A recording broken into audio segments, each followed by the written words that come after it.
o desencarne de Luiz Inácio da Silva.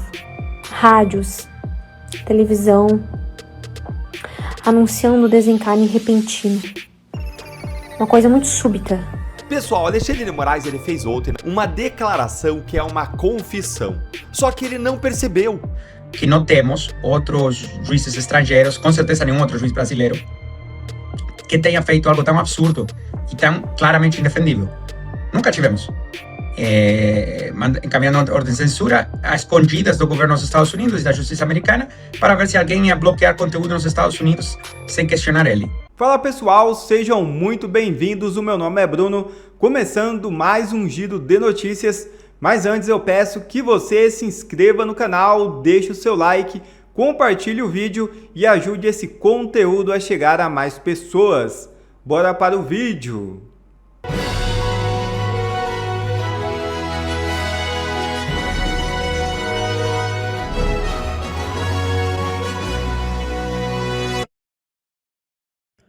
Tornozeleira de Bolsonaro apresenta a falha antes de partida da seleção brasileira. É isso mesmo.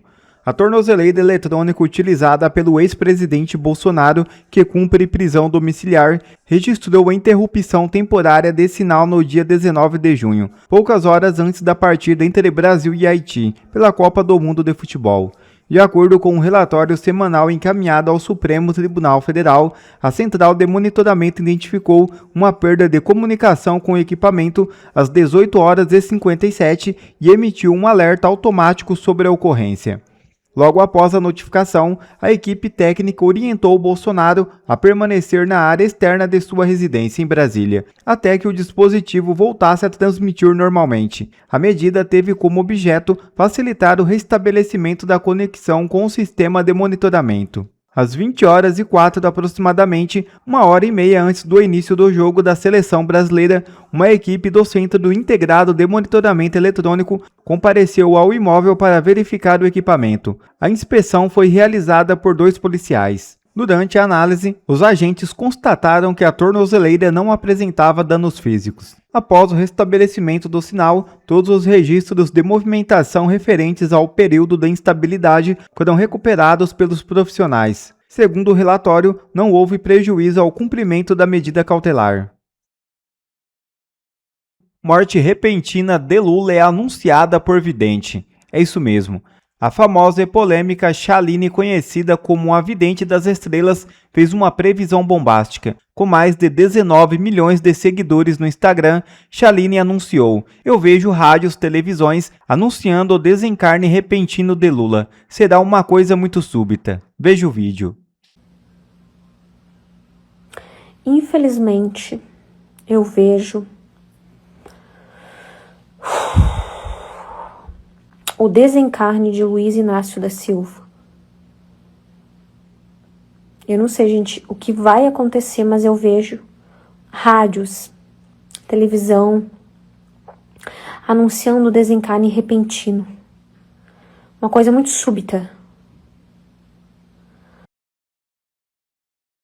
PF age sorrateiramente e atinge Flávio. É isso mesmo. A Polícia Federal encaminhou ao ministro Alexandre de Moraes um relatório no qual conclui que o senador Flávio Bolsonaro praticou o crime de calúnia ao atribuir ao presidente Luiz Inácio Lula da Silva a prática de tráfico internacional de drogas, tráfico internacional de armas e lavagem de dinheiro por meio de uma publicação nas redes sociais.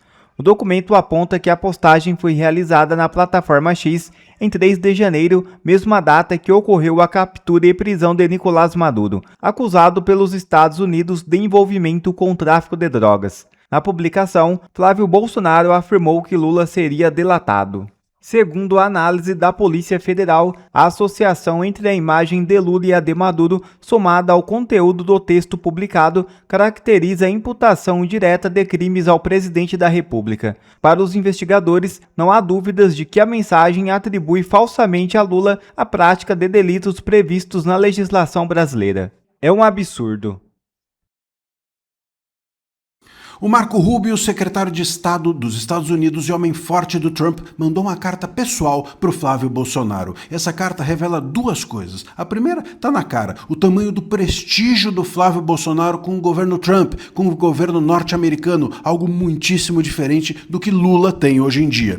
A segunda está nas entrelinhas e pode ser uma jogada de bastidor capaz de virar o maior trunfo eleitoral do Flávio. Eu vou te mostrar a notícia e depois, claro, vou te mostrar o que está por trás, ou o que pode estar por trás dessa notícia. Vamos lá, a notícia é a seguinte, ela foi revelada com exclusividade pela coluna da Malu Gaspar no Globo. O Marco Rubio, secretário de Estado dos Estados Unidos, respondeu uma carta, um apelo do Flávio Bolsonaro que ele tinha enviado no início de junho, pedindo que os Estados Unidos não apliquem um novo tarifaço de 25% contra o Brasil. E olha só o que o Rubio respondeu nessa carta revelada pela Malu Gaspar. Ele agradeceu ao Flávio o apoio na decisão dos Estados Unidos de classificar o PCC e Comando Vermelho como organizações terroristas, chamou de, aspas, generosa uma proposta do Flávio, que foi a de montar uma equipe de transição junto do governo Trump, caso ele, Flávio, seja eleito presidente. Ou seja, o Rubio está tratando claramente o Flávio como um aliado, como um interlocutor de confiança nesse momento pré-eleitoral, algo muitíssimo importante. Pensa só no contraste, né? Pensa em como que o Lula é tratado e como que o Flávio tem sido tratado. O Rubio manda uma carta pessoal escrita ao Flávio Bolsonaro, o Rubio recebe, o Trump recebe, o Vance recebe e o Lula não consegue dar a mão por Trump. O Trump tira a mão quando a mão está perto do Lula e não consegue encontrar-se com ele. É, obviamente, um imenso contraste. E o Flávio ainda, como a gente já revelou aqui no canal, se inscreveu e vai falar no dia 6 de julho sobre esse tarifaço lá nos Estados Unidos, e o governo brasileiro nem isso fez. Não se inscreveu, não mandou ninguém, aliás, mandou uma comissão para ver o que o Flávio vai falar, no lugar de mandar uma comissão para falar junto do Flávio. Mas enfim, a carta também tem um outro lado que a gente precisa aqui contar para vocês não engolirem história torta. O Rubio não deu nenhum refresco em relação ao tarifaço. Disse que essa não é uma questão necessariamente dele, disse que isso está, enfim, sendo visto por outras pessoas e que as diferenças existentes entre Brasil e Estados Unidos hoje são muito relevantes. Ou seja, o que o Rubio está dizendo nessa carta é o seguinte: olha, Flávio, eu te considero meu aliado, você é uma pessoa próxima de mim e de quem eu gosto, mas o governo brasileiro fez do Brasil algo que hoje é intragável, é intolerável, é inabsorvível pelo governo Trump. Ou seja, eu estou próximo de você, Flávio, mas eu estou distante desse Brasil governado pelo Lula. Mas tem um ponto aqui, tem uma entrelinha, tem um bastidor que eu vou te contar daqui a pouquinho. Mas antes, você sabe que a gente descobriu aqui no canal que metade das pessoas, 56% das pessoas que acompanham diariamente as minhas análises, ainda não é inscrita no canal. Pô, é de graça. Clica aí no botão de inscrição e venha fazer parte da minha comunidade, da nossa comunidade aqui no canal. Bom, o ponto aqui é o seguinte: o Rubio, claro, ele não tinha como responder, tudo bem, eu acabo então com o tarifaço. Ele atrapalharia todo mundo. A gente tem ainda uma audiência no dia 6 de julho, ainda há outros passos, então creio que o Rubio fez o certo. Ele não falou, ele não deu um refresco para o tarifaço, porque ele não poderia dar. Se ele fizesse isso, talvez ele fosse incauto com o próprio governo Trump. Portanto, meus caros, não significa nada essa resposta do Rubio em relação ao tarifaço. Pode ser que depois da fala do Flávio, pode ser que depois de toda a burocracia ocorrer, os Estados Unidos, diante dessa aproximação do Flávio e pensando na possibilidade dele ser um próximo presidente, deu um refresco não ao Brasil do Lula, mas ao Brasil que virá caso o Flávio se eleja. Então esse é um ponto importante. Não acho que é uma desesperança essa carta, ao contrário, é um voto de confiança e de parceria que pode resultar ainda esse ano, ainda antes das eleições, em bons frutos em decorrência dessa proximidade do Flávio. Deixa aqui o seu comentário e a gente vai seguir, claro, de perto essa história. Não. Essa cara de pau do Alexandre de Moraes é infinita. Veja agora comigo aqui um momento surreal. Pessoal, Alexandre de Moraes ele fez ontem, na quinta-feira, uma declaração que é uma confissão. Só que ele não percebeu. Ele foi ao plenário do Supremo para condenar uma prática gravíssima, só que sem se dar conta que aquilo que ele estava descrevendo com perfeição é uma das principais práticas dele mesmo. Ou talvez ele soubesse até exatamente o que ele estava fazendo, né, gente? Só que ele não se importou. Não se importou em ser hipócrita, cara de pau, porque eles são os supremos. Eles estão acima das discussões humanas, acima da lei e da Constituição. Agora, quando você entender, você não vai acreditar na cara de pau. Vem comigo e muito bem-vindo a esse nosso rápido encontro Um Novo Brasil, que é um espaço aqui para quem ama o país, acredita na transformação. Aqui a gente mostra as notícias que decidem o futuro do Brasil e as batalhas do Partido Novo contra os absurdos do desgoverno Lula e do STF. Vamos então ao que o Moraes disse. Em um julgamento que aconteceu no STF nesta quinta-feira, ele criticou a prática de abrir uma investigação com base em notícia de jornal vazada de propósito. Sim, gente, ele fez isso. Você não acredita? Então assiste aqui comigo a estes 40 segundos de hipocrisia pura. Há inquéritos civis, e Suzanin, que são instaurados, hoje diminui um pouco, mas o membro do Ministério Público tem uma notícia, aí ele passa em off para a imprensa publica, e ele instaura o inquérito civil com a notícia de jornal que ele plantou. E aí a pessoa entra com recurso, e o Conselho Superior do Ministério Público fala, não, preciso investigar. Mas não tem nada, não tem nenhum indício. E aí ficam 2, 3, 4 anos. É isso aí, notícia sem nenhum indício, que absurdo, né? É inacreditável de ter a cara de pau, a desfaçatez, o cinismo, a hipocrisia, a demagogia, a palavra que você quiser usar, e conta pra mim a palavra que você usaria pra isso aqui nos comentários, porque não existe no Supremo inteiro um único ministro que tenha aberto mais inquérito com base em notícia de jornal do que ele próprio, o próprio Alexandre de Moraes. E eu vou te provar com os casos dele um atrás do outro. Tanto que eu custei acreditar nesse vídeo, gente. Olha, eu achei que, sei lá, fosse A. Mas, vamos lá. Caso 1. O famoso inquérito das fake news e das milícias digitais. O Moraes foi relator, investigador e suposta vítima ao mesmo tempo. Ele abriu dezenas de procedimentos a partir de reportagens sem crime, sem que tivesse nenhum crime definido, indício nenhum de crime, exatamente o que ele criticou, sem fato concreto, mirando críticos do Supremo. A própria origem desse inquérito do fim do mundo foi um artigo publicado na imprensa por um procurador da República que criticava o Supremo, dizendo que a decisão do Supremo que mandou os casos da Lava Jato para a Justiça Eleitoral era um golpe na operação contra a corrupção. E instauraram inquérito contra o procurador. Claro que não teve acusação, era liberdade de expressão, era crítica legítima, mas instauraram inquérito com base nisso. Caso 2, o dos empresários. Você lembra desse? Em 2022, por conta de uma conversa de um grupo de WhatsApp em que empresários como Luciano Hang diziam que preferiam um golpe a ver Lula de volta, o Moraes mandou a Polícia Federal na casa deles, com busca e apreensão e bloqueio de contas. Repara, gente, era uma conversa de tio do WhatsApp, boca pra fora, sem nenhum plano, sem nenhum ato. Era manifestação de preferência, não tinha nada de incitação a crime, coisa nenhuma. A gente falou na época que era abuso, era absurdo. E claro, depois foi arquivado, porque realmente não tinha. Agora, mesmo que houvesse qualquer coisa moralmente criticável, conversar não é crime. Ato preparatório não é crime no Brasil. E aí Moraes transformou um papo privado no WhatsApp, conversa jogada fora, em operação policial. Depois, é claro, arquivada. Mas ele foi pra cima disso, exatamente o que ele criticou. Caso 3. E este aqui você conhece bem. Caso Felipe Martins.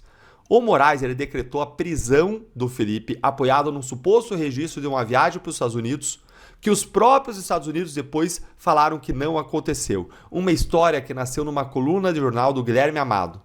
Felipe ele ficou e ele está preso por uma viagem que ele não fez, sustentada por uma notícia de jornal. Caso 4. Eu mesmo. Em 2023... eu dei uma entrevista à Folha de São Paulo dizendo que o relator da minha cassação do TSE me caçou de olho numa vaga do Supremo para entregar minha cabeça ao Lula, pois o Moraes ele abriu um inquérito contra mim por causa dessa entrevista. Uma entrevista, gente, eu falei e ele me investigou. É a notícia de jornal virando inquérito, na veia. O ministro que subiu na tribuna para dizer aí que abrir inquérito com notícia de jornal é gravíssimo, é o campeão absoluto de abrir inquérito sem fundamento, com notícia de jornal que não traz nenhum crime. Só tem duas explicações. Ou o Moraes não acredita em uma palavra do que ele diz, e aí é puro demagogo, ou então ele acha que a regra vale para todo mundo, menos, é claro, para ele, né? E as duas são a cara da hipocrisia. A defesa de Moraes ainda não se apresentou, né? Então, eu não entendi, foi bem criativo caracterizar isso como algum tipo de vitória. O que a juíza ordenou foi simplesmente que o governo brasileiro quer intervenir para apresentar seus argumentos. Ok, vou autorizar o governo brasileiro a apresentar seus argumentos. Isso foi tudo o que aconteceu. Mais nada. Ou seja, qual seria a vitória? A vitória é que você pode entrar no caso para descrever quais são os interesses soberanos do Brasil e que foi autorizado a apresentar esses argumentos. Isso foi tudo o que aconteceu. Falaria que tem um exagero caracterizar isso como que o Alexandre Moraes ainda poderia sofrer uma derrota, porque nada mudou na trajetória do caso dele. Né? O que tem acontecido é que o governo do Brasil quer intervenir, não representando Alexandre Moraes, para caracterizar a ação na Flórida como um recurso ou uma apelação sobre uma decisão judicial brasileira, que simplesmente não é o caso, não é o que está acontecendo.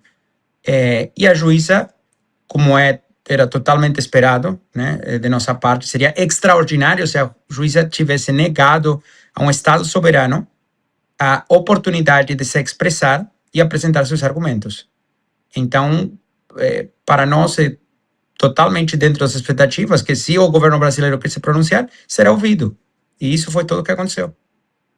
Martin, me chamou a atenção, lendo a petição apresentada pelo governo brasileiro, que em nenhum momento eles tratam, né, de um dos principais argumentos trazidos pelo senhor, que é a questão da violação do direito internacional pelo ministro Alexandre Moraes, seja da Convenção de Haia ou dos outros métodos, né, de aplicação de citação das decisões dele, se ele gostaria que suas decisões produzissem efeitos nos Estados Unidos. Como é que o senhor vê essa questão deles não tocarem nesse ponto, né, da violação do direito internacional? Eu acho que eles não tocam nesse ponto porque não tem muito para falar, né? Como a gente vem alegando do primeiro dia, as ações do Alexandre Moraes são indefensíveis e incompatíveis. O que o Brasil alega, o governo brasileiro alega na moção deles de intervenir, é que as decisões do Alexandre Moraes não deveriam ser avaliadas nem questionadas por uma corte americana, porque ele toma essas decisões em função oficial e depois teve um colegiado afirmando essa decisão. Em nenhum momento eles discutem o mérito do que ele fez, porque não tem mérito nenhum. É indefendível o que ele fez.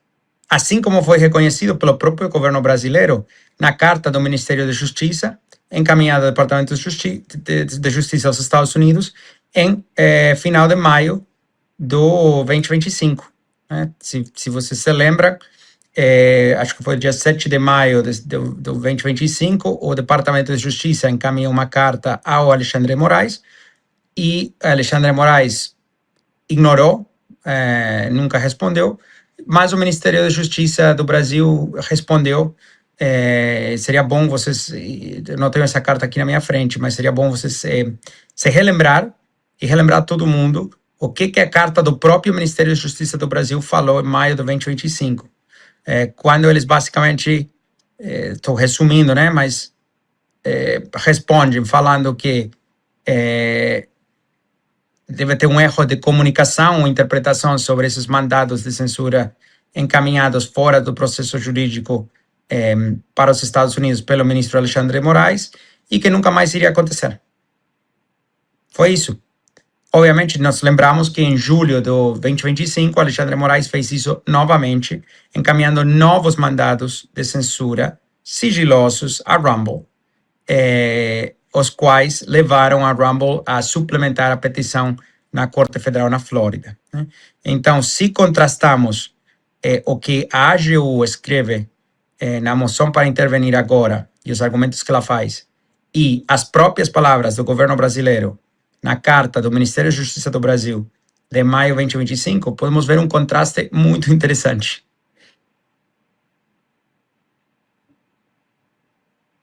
Doutor Martin, boa tarde, obrigada por mais uma entrevista aqui conosco. Queria saber do senhor o seguinte, a juíza ela rejeitou neste momento, né, o pedido de revelia a Alexandre de Moraes. Agora, o senhor interpreta essa decisão como uma simples questão processual ou ela sinaliza alguma preocupação da corte com as alegações apresentadas pelo Brasil? É uma simples questão processal. Basicamente, o que isso determina não é que foi rejeitado, é que foi rejeitado sem prejuízo. O que quer dizer isso processalmente?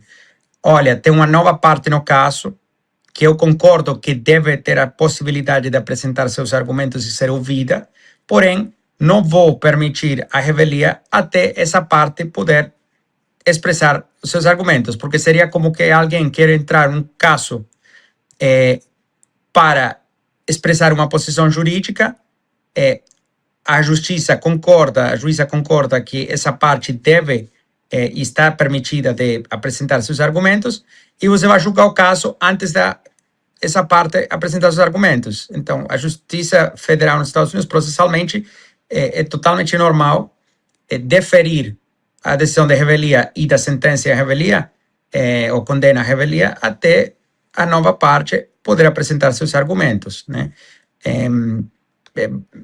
É uma cortesia básica e civilizada. O senhor deixou bem claro que Alexandre de Moraes ainda não respondeu. E aí eu gostaria de ouvir do senhor se isso é comum, né? A pessoa não se manifestar aí em processos nos Estados Unidos, né? Ou se trata, como a gente costuma dizer aqui, usar a expressão, né, de um jeitinho brasileiro sendo usado pelo Alexandre de Moraes.